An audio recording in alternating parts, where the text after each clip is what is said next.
So today we're going to do an overview of scouting, which is researching and figuring out what your opponent is playing and what they're going to do. Let's get into it. So scouting. What do we cover here? We cover the definition of scouting, how, why, and perhaps why not to scout.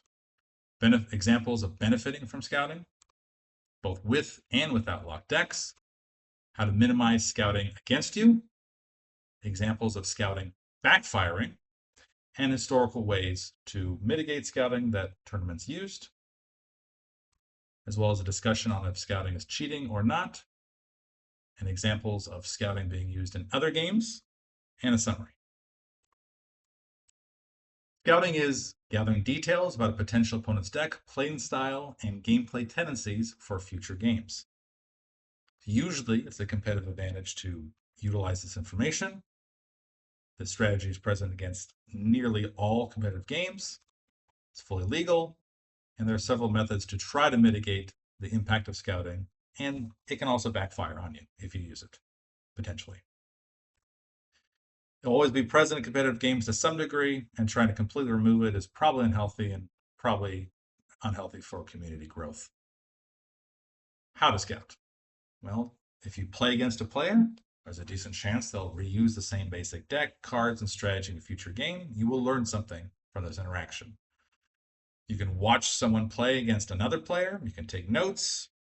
Seeing other games other people play the game helps you learn more, as well as reading tournament reports, which applied more in the older days, watching videos, streams, game replays of other players, as well as utilizing a social network or a team to help with a buff for you. You can get some of this information from them, their gameplay, to assist your learning process and assist your scouting.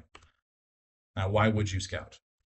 Well, because it's fun to watch the game. It's fun to learn, from other people's playing the game, and understanding what they play, why they play it, helps you appreciate the game more. You want to avoid opponents' tricks. You want to win, or at least play better. Why would you not scout? You may not have the opportunity to do it. You may not have the information to help you do it. You may not have a social network or team to assist you with getting some of this information. You may not have really the time, the energy, or the drive. It may not be that important to you to do this. You may be very confident in your knowledge of the meta that you don't really feel the need to kind of scout information because you kind of know what people are going to play a lot already. There may be a lack of sufficient reward. So for instance, maybe there's kind of a sealed kind of tournament, and you could really study what other players played, and maybe you could do lots of notes yourself, but does it really matter? The juice may not be worth the squeeze for you to do this. You may view the potential opponent as not threatening enough, so there's no point in gathering intel or taking notes or watching games if the opponent's not really that strong or that big of a threat to you. That may be very valid. And you may just dislike the concept of scouting. You may not like it, and you may just want to be surprised and not worry about it. Now, there are kind of two main types of benefiting from scouting. There's the kind of scouting where the deck changes are not possible, so all you can do is change your actions within the game. There's also the one where deck changes are possible, so you can change both your actions within the game and you can switch out cards of your previous deck, also known as teching. So let's give an example here with no deck changes. So let's say your opponent is playing Prophet, and normally you don't know if a person's deck has Grimtosh. So if you don't know if someone has Grimtosh or Monarch, for example, you'll probably avoid 12-card hands, and you'll avoid duplicates. You may toss, in this, for example, your second Vader lightsaber to a Force Drain. You may deploy Vader earlier than maybe you would have wanted to, just because the risk of getting Grimtoshed would be really, really bad. So this, if you don't know whether someone has a card, it definitely affects your behavior. However, what if you had some intel? What if you saw this deck previously, and you are very certain that they don't have Grimtosh? Well, in this particular case, you can draw more than 12 cards. You can draw 13, 14, 15 cards, whatever you feel is appropriate, and you don't have to worry about duplicates either. You can keep both of those Vaders and Sabers in this case, and you deploy only when you think it is needed. Another example is, let's say your opponent's playing Prophet, and some Prophet decks use ships, some don't. But if you don't know if they have a ship, Well, you probably want to deploy both a ship and a pilot to make sure you can draw battle destiny, because putting just a ship there by itself could be very risky, and you could, incur unnecessary force loss. However, if you know for sure they didn't have ships in a particular game, then yeah, just deploy the ship. Don't deploy pilots. You don't need to worry about battle destiny, probably, because they can't battle either anyway. So this absolutely can affect your behavior.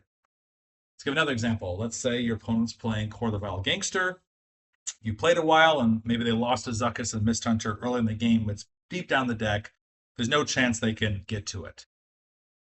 And so if you don't know their deck, do they have one Zuckuss and Mist Hunter, or do they have two? You don't know. Well, if you don't know, the safest option is probably to deploy 7 ability to one system. In this particular case, General Calrissian has 3, Nien Nunb has 2, and Jek has 2 abilities. So you might deploy all your cards just to Kessel, because otherwise, he might have a Zuckuss and he might draw no battle destiny, and that could be really, really bad for you. However, let's say you did know that they only had one Zuckuss. They don't have 2 Zuckasses, just one. Well, because they already lost one, then I can deploy to both Kessel and to Kifex, for example. I can try to drain more.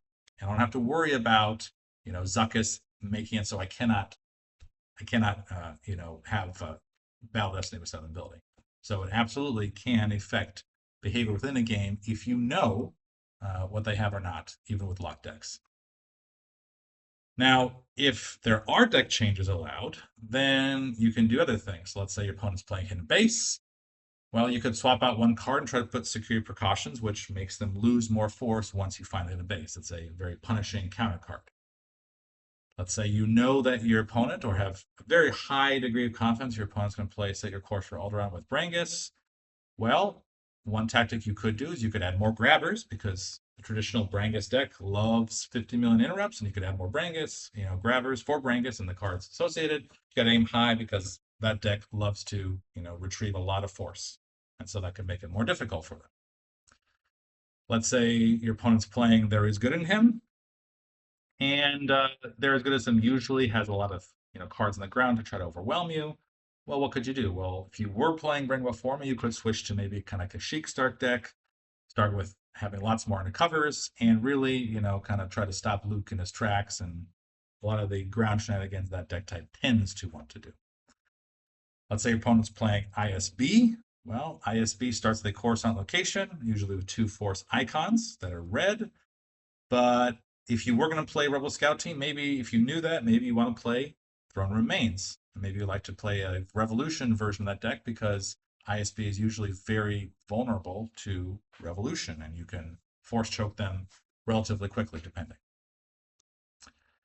Now, let's say that you don't want to be scouted, right? How do you minimize scouting against you? Well, the first and easiest thing is to limit exposure. So you can practice in private games. You can play public games at off-peak times, so the chances that people see you playing your particular deck are minimized. You can, of course, change your whole deck. Don't play the same thing all the time. So, switch from playing space-heavy decks to ground-heavy decks, or vice versa. Try different objectives, start locations, changing some of the cards in the deck, maybe not all of them. And maybe you add in duplicates of certain cards, potentially. And obviously switching in and out the counter cards that you can do to kind of, make scouting intel that may have been in the past not as useful. And occasionally change your style. Try different things, play different decks. And you can also play different versions of a similar archetype. So let's give some examples of this. So, for example, in Worlds 2000, day 1, Matt Sokol, he played a Bring Before Me with Responsibility of Command deck, and he played a Throne Room Mains deck.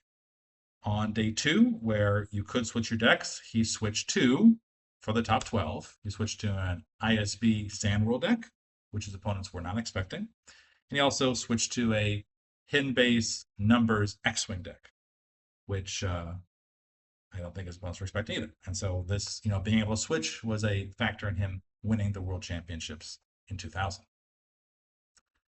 Similarly, in last year's Retro NPC 2025, PMJ had the top 4 deck, and he liked to play a Prophet Speeders deck. And he also made it to the finals, where he played slightly differently. So he started out with kind of a strategy of having Lando Millennium Falcon, having a landing claw to make it harder for someone to be able to force train in space, and he also had 2 copies of Lost in the Wilderness. However, for the finals, he switched slightly. So he switched from Lando and Falcon to just a regular Lando card. He got rid of the landing claw and used I Hope She's All Right to try to add more damage on the ground every turn. And he got rid of one of his Lost in the Wildernesses for 1 Grimtosh. So maybe in the first game, people thought, oh, he doesn't have a Grimtosh. I had 13 cards. I saw people play. In the second game you play with him, maybe they'll think, oh, well, I can draw 13 cards. And suddenly he does actually have a Grimtosh and he can do a switch on you. Or maybe in the past that someone saw, well, I know he has a Lando card. I can deploy to space. But if I do so, I need to add extra cards, defenses, avoid blue and capital ships.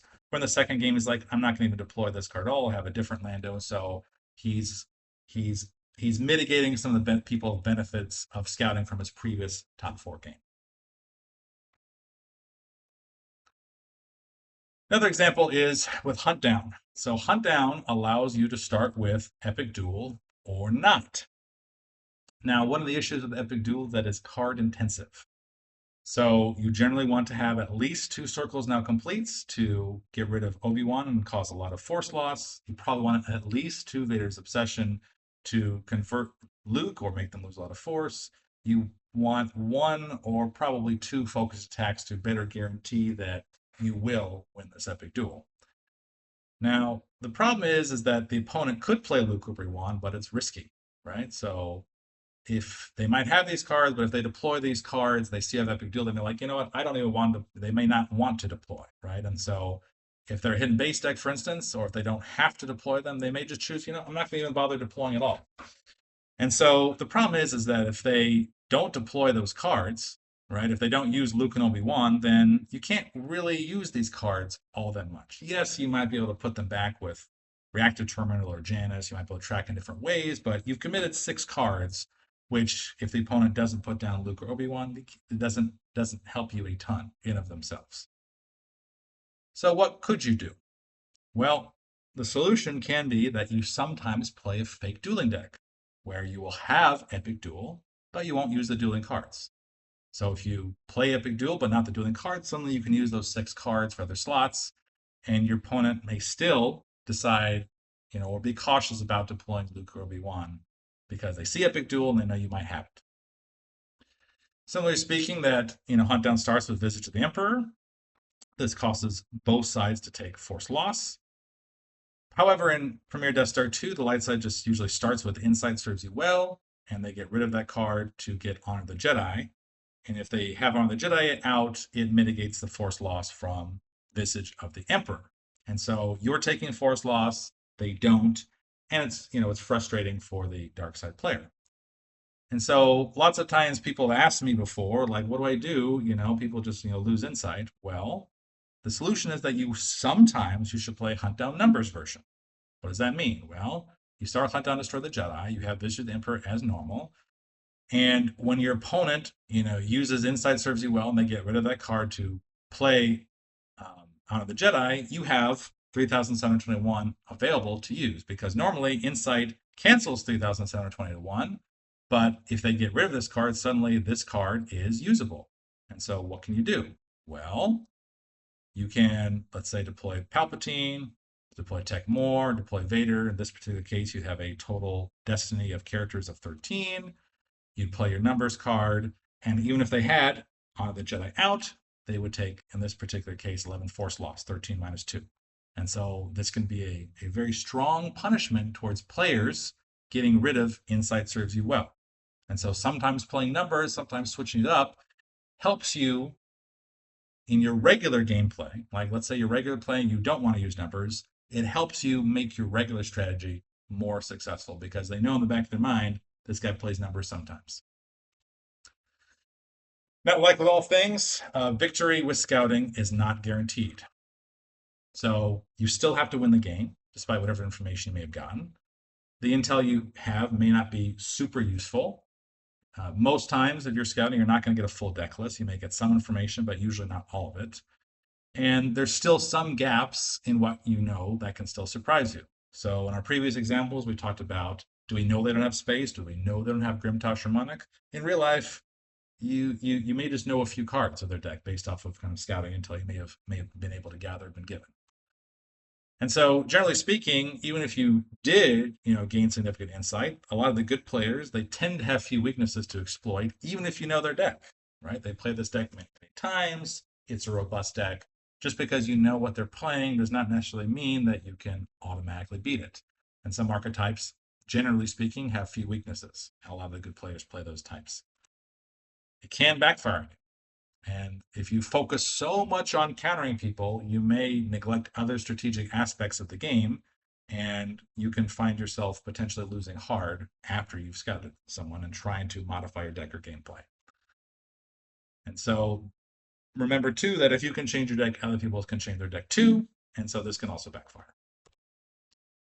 Let's give some examples. So in the 2025 Retro Game PC, and Rabbit started with Bring Before Me Ties, and he switched to a version of Hunt Down Dueling. In his particular deck, he had Projective Telepathy, and he had the regular Coruscant system for Darkside. Why did he do that? Well, because during that same period of time, Bilbiskos pivoted, right? Well, Bilbiskos had a deck of TRM. So he played Throne Remains with Anger, Fear, Aggression. Projective Telepathy can cancel Anger, Fear, Aggression. If you are trying to drain with Home 1 at Coruscant, for example, then if you cover up their Coruscant with the dark side Coruscant, then they can't really drain there very well, especially if they've come here big coward. So this was an attempt to counter successfully.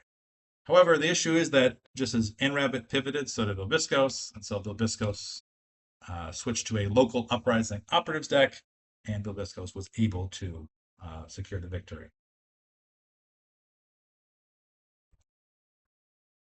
Similarly speaking, that in the 2025 Retro Game PC, Bilbiskos pivoted from a Mine We Have Learned Beggar to a local Uprising Speeders deck to try to take advantage of Route to Your Operations from Brad Kipple.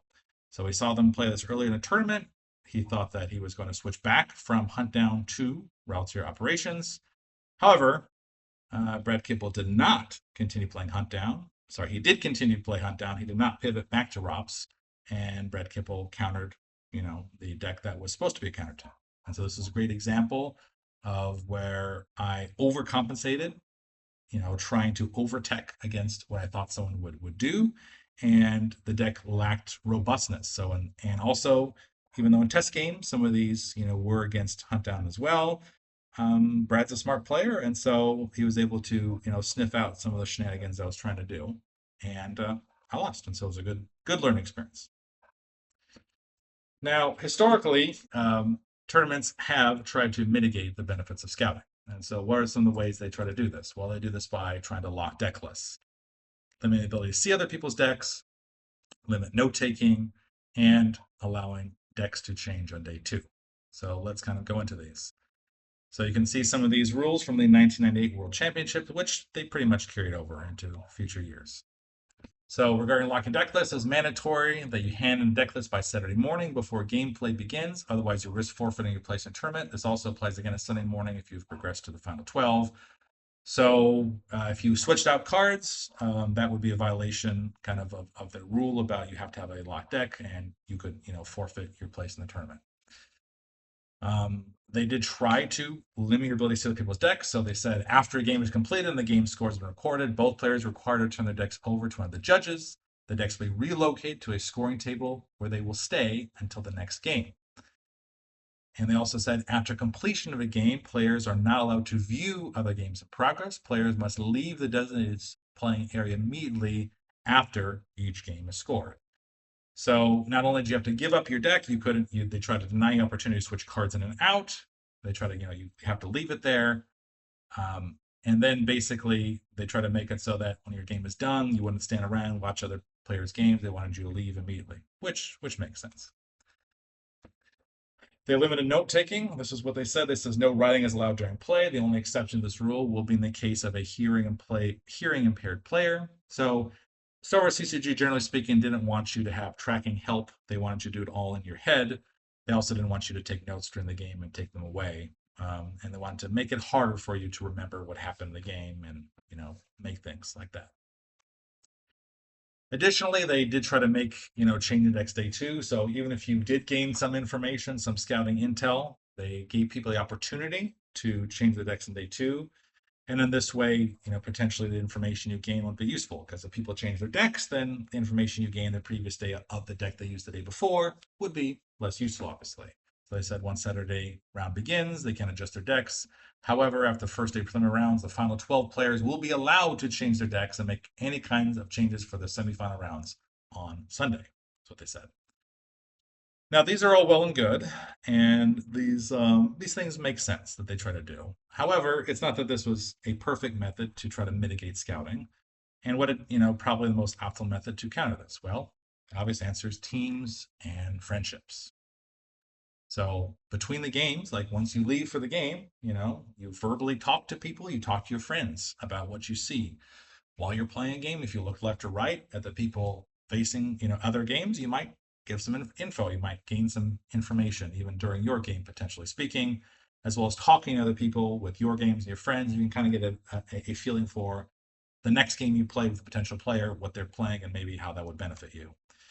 Now, really, this is not a perfect tactic. Not all team members make it to the stage game of the tournament, and not all competitors have the rapport with each other or trust to share scouting intel they may have gained.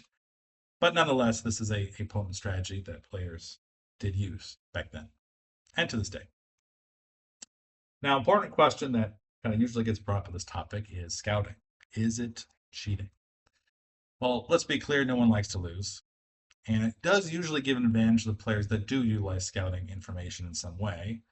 And many tournaments do try to minimize the impact of scouting. So the question remains, is it cheating? Short answer is no. Let's go back to our definitions again. Scouting is gathering details about a potential opponent's deck, playstyle, and gameplay tendencies for future potential games.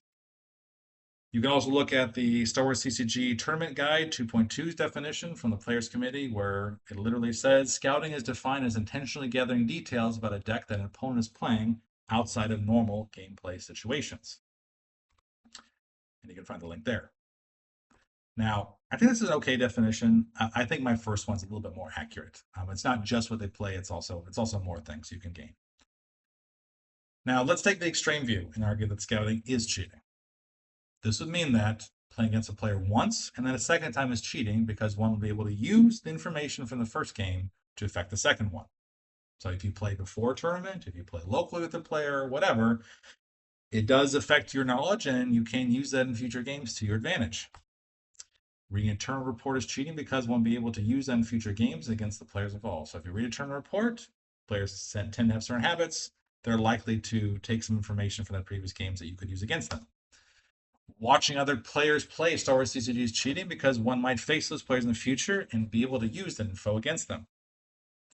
Looking at the deck list of other Star Wars CCG decks is cheating because one could use that information about them in the future. Now, are these reasonable takes?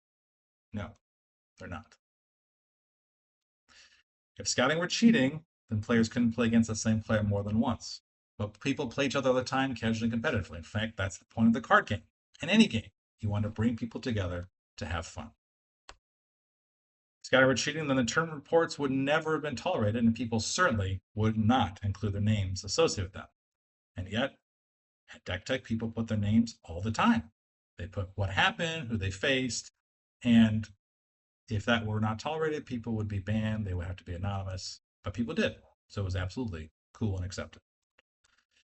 If scouting were cheating, the Decipher never put Star Wars CCG games on the big screen and record them for all to watch because you might face those players again in the future. But they absolutely did this. This is an example from the DecipherCon 2000 World Championships, and absolutely, they gave it all to see. They streamed, right? If scouting were cheating, the Decipher would never publish deck lists, but they did. They did for all to see. They would share decks openly, and they would ask you to send in your deck as well. So some of the confusion around this topic is that scouting does not happen only at tournaments. It happens every time you view another player's deck or gameplay. Tournaments trying to mitigate the benefits of scouting is not the same as scouting being illegal. It's not practical, advisable, or good for the overall game to even try to ban scouting. That would mean we'd have no deck lists, no videos, no streams, no turn reports, no replays, etc. And if we want to grow, build, attract, and get new people to play this game that we love, would it be wise to do that without all of the above? I don't think so. Is it fair? No, it's not. But it also kind of is. Let me explain. Scouting does give information to some parties and not to others. You could call this unfair. However, where in Star Wars CCG or where is life is it written that it's fair? Some players are good at tracking. Some players are naturally skilled at in-game decision making and how to make optimal choices. Some players are really good at deck building, surprising opponents, and finding new tactics and strategies to implement. Some players have good team members and good social capital, and they can use this to their benefit to learn and get up to speed quicker. Some players have more time to practice matchups. They can deepen their knowledge. They have more availability. And some players are better at scouting and anticipating what other people will play. Do we tell players not to track well? No, we don't. Do we tell players to play poorly? Do we tell players not to be strategic? No. Do we tell players not to come with new ideas for decks? Absolutely not. Do we tell players not to form friendships and teams with each other? No. Do we tell players not to spend time practicing games? No. Should we tell players not to scout and anticipate what others will play? No. Scouting is not fair and that life is not fair. However, trying to deny players the ability to use their talents is itself unfair. Let's give examples of scouting in other contexts. Let's talk about football. This is a great article. So it talks about high school, football games end, but then the coach's job begin, right? The clock down has already started for next week's games, and Schneider, like all other area coaches, has work to do. When I get the opponent's tapes, I put the three most recent games on the DVD, he said. It depends how long the scout tapes are, but it's pretty much all Saturday morning for me. After the game footage is documented, the coaching staffs typically meet sometime on Saturday to analyze the data, come up with a scouting report, and formulate a game plan. For some games, we'll make the DVDs, give to the players to take home so they can watch it, and we have a place where they can go to the locker room where they can come in and watch the film for free. And so here's the article in question. Scouting is absolutely a thing in football. It's very critical for competition. How about baseball?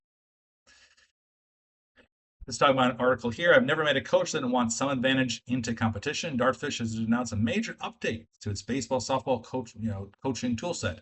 Gives coaching advantage through our new game planning and preparation tools. So they developed a certain report, which they're talking about here, right? And then they can kind of use these patterns of viewing, opposing players to try to figure out, kind of how you should instruct your pitcher to deal with them, right? They give some pitch data for various players, and they give some kind of graphical interfaces for using this. This is just one example. And this is the article. Title of the article is literally Scouting Opponents' Hitters. So it's a good article. I'm sure we have more advanced things nowadays. Let's talk about chess. Let's say I'm playing Hikaru and I really want to beat him and I want to have the best chance of winning. Well, you can go to a chess games database. There's several of these, right? And you can type in their name, you can type in the opening, find who they are, and you can open up their games. You can study their games, you can go through every game, you can walk through every game, you can use this opportunity to understand how they tend to play, and you can use that to your advantage in competition. It is extremely standard in high-level chess to do this. And if you don't do it, you're probably making a mistake. And here's a link. So let's summarize. Scouting is a legal strategy used in Star Wars CCG in nearly every competitive game to gain information on opponents to use in future games. Successful scouting enables its recipients to improve their in-game play with locked deck lists and also modify their decks to better their opponent with unlocked deck lists. It is usually an optimal strategy to use if you can. Historical and present tournaments try various methods to mitigate the benefits of scouting. However, it can never fully go away. Teams and friendship are a key asset in scouting, but it's not guaranteed to be useful. It's not guaranteed to work, and scouting can backfire against you if players don't play how you expect, or you lean too heavily in your scouting information and you neglect other key aspects of strategy. Thanks for watching. Let me know what you all think in the comments below. Please do sign up for the 2026 Retro Game PC and the 2026 Retro Java Championship. It is free to join. We do have participation prizes. Hope to see you there. Take care, everyone.